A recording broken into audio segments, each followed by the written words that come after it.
All right, welcome back everyone for another deep dive.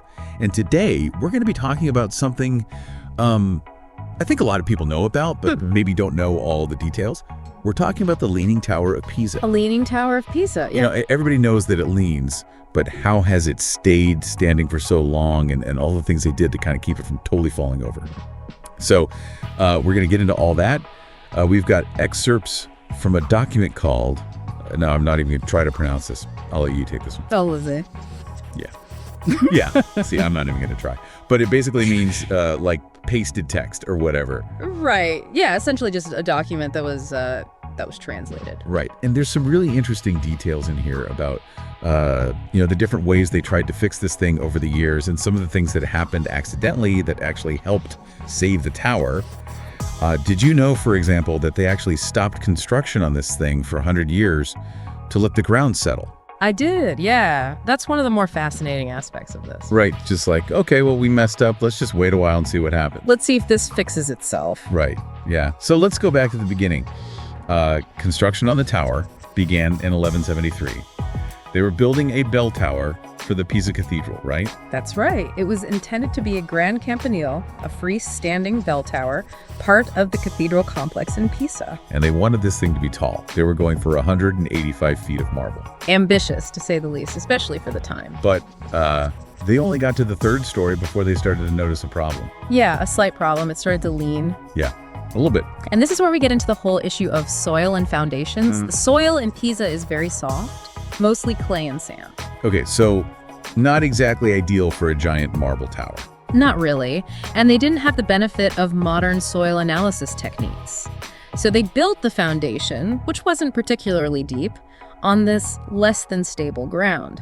The weight of the marble started to compress the soil, and, well, you can guess what happened next. It started to tip over. Pretty much. But they didn't just give up. They did something kind of amazing. They stopped construction for almost a century, like we were talking about. Yeah, from about 1178 to 1272. It wasn't just a case of throwing their hands up in defeat. It was a strategic pause to let the ground settle. They realized that continuing to build would likely cause the tower to collapse completely. It's interesting to think about, the mindset back then. Like, they didn't have all the technology we have today, but they understood that sometimes nature has its own timeline. Exactly. They had to work within the constraints of their knowledge and the materials available to them. So fast forward 100 years, they restart construction. Did they figure out a way to fix the lean? Well, they tried. Their solution was to build the next few stories with one side taller than the other, hoping to compensate for the tilt. Interesting idea. Did it work? Sort of. It didn't completely fix the lean, but it did give the tower its distinctive curve. If you look closely, you'll see that it's not just leaning, it actually curves upward. Ah, so they accidentally made it even more unique. You could say that. But if a modern engineer had to tackle this problem, what would they do differently? A lot, actually. Today we have techniques like ground reinforcement, where we inject materials into the soil to make it more stable, or underpinning, where we strengthen the existing foundation. So they were kind of going about it the wrong way. In hindsight, yes. But remember, they were pioneers in a way. Their efforts, while not entirely successful, taught us a lot about the behavior of soil and structures. The Leaning Tower became an unintentional experiment in structural engineering. I like that, an unintentional experiment. So fast forward again, centuries actually. Yeah. By the late 20th century, the tower was leaning at an alarming 5.5 degrees. I mean, that's a lot. It was, and there were genuine fears that it would collapse. And that's when they decided to do something drastic, a major stabilization project in 1990. They ended up using this technique called soil extraction. What's that all about? So imagine this. They very carefully removed small amounts of soil from underneath the higher side of the tower. Like digging underneath it. Yes, but very precisely. They used drills to extract the soil. The idea was to allow the tower to settle back down very gradually, reducing the tilt. Like a controlled sinking. Exactly.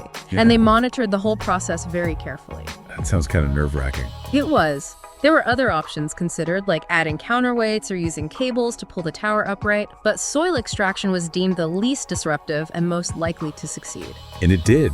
They managed to reduce the lean by 17 inches. They did. It was a remarkable feat of engineering, bringing the tower back to its 1838 inclination. Wow. So they actually managed to move it back? Essentially, yes. Amazing. But the Leaning Tower is more than just a tilted tower. It's also a beautiful example of Romanesque architecture. Absolutely. It has those beautiful rounded arches, the decorative columns, the intricate details, all characteristic of the Romanesque style, which was popular in Italy at the time. It's amazing to think that this tower, which almost collapsed, is now considered an architectural masterpiece. Well, it's a testament to the skill of those medieval builders. Even with their limited knowledge, they created something that has endured for centuries, inspiring awe and wonder. It's more than a building, it's a landmark, an icon.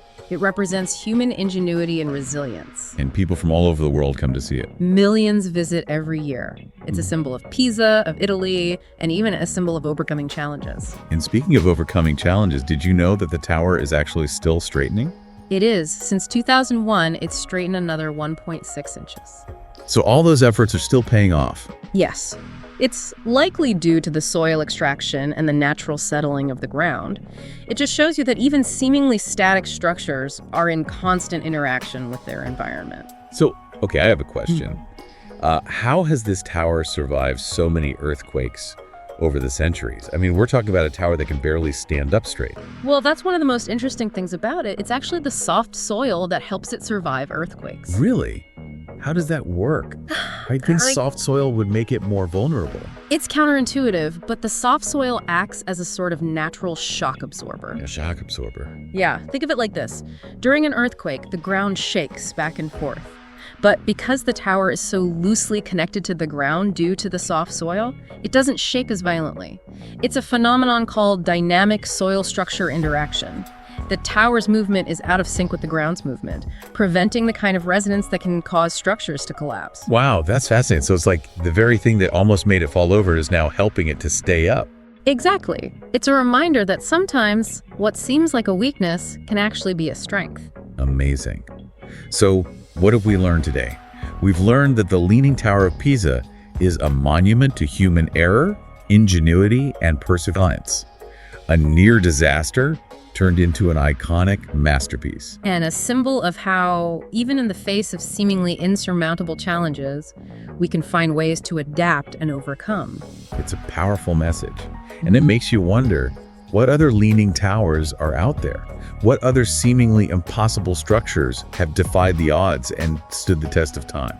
That's a good question. There are many amazing feats of engineering and architecture around the world. I encourage everyone to do a little digging, see what you can find.